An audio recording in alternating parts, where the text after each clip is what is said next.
So while we've got a starter on the bench, I thought I'd show you a little bit of a video on how these are wired up. So this is a 24 volt starter as opposed to a 12 volt, which only has one solenoid. The only difference is we just add an extra solenoid into the circuit, 24 volt one.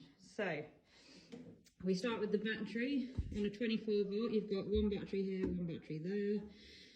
This is your negative lead and your positive lead, and then you've got your battery linked lead here.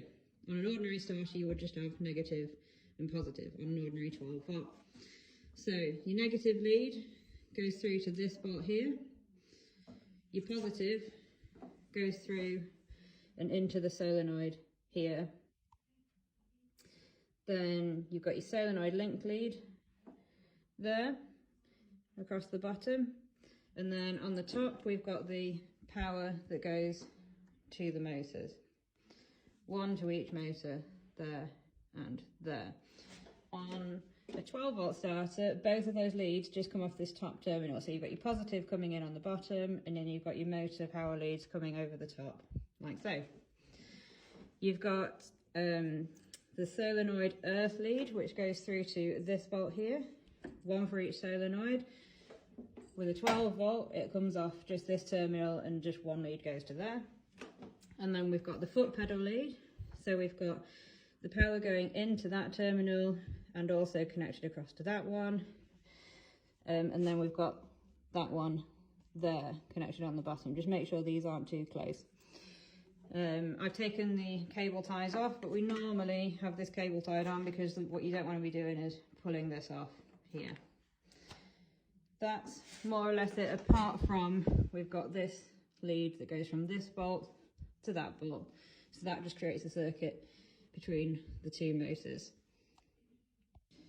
So when we are building a starter, we always leave the motor leads off, and we always thoroughly test the solenoids, and we make sure that they're both clicking in and out okay, and we give them just a bit of work, just pressing that foot pedal. So if you're ever working on your starter, it's a good place to start, is just to make sure that the solenoids are clicking in and out as they should do. Now, very occasionally the solenoids do stick. When they're new, they seem to like sticking, because you are putting a hell of a lot of power through them very quickly. So if that ever happens, disconnect your motors, reconnect back up to your battery, see if you can click the solenoid in and out. If you can't hear it clicking, it's stuck. Very simple, just take a hammer and tap the ends of these terminals, just lightly. Doesn't take a lot. And what you should find is that will free it up. You can use a voltmeter, just put it across the terminals and see whether there's a circuit or not. If there's no circuit, then you know that your solenoid has clicked out, and then you should be good to go again. And then just connect your battery back up again and just see if your solenoids are clicking in and out. If that doesn't sort your problem and you really do think you have got a properly stuck solenoid, give us a ring and we'll see what we can do.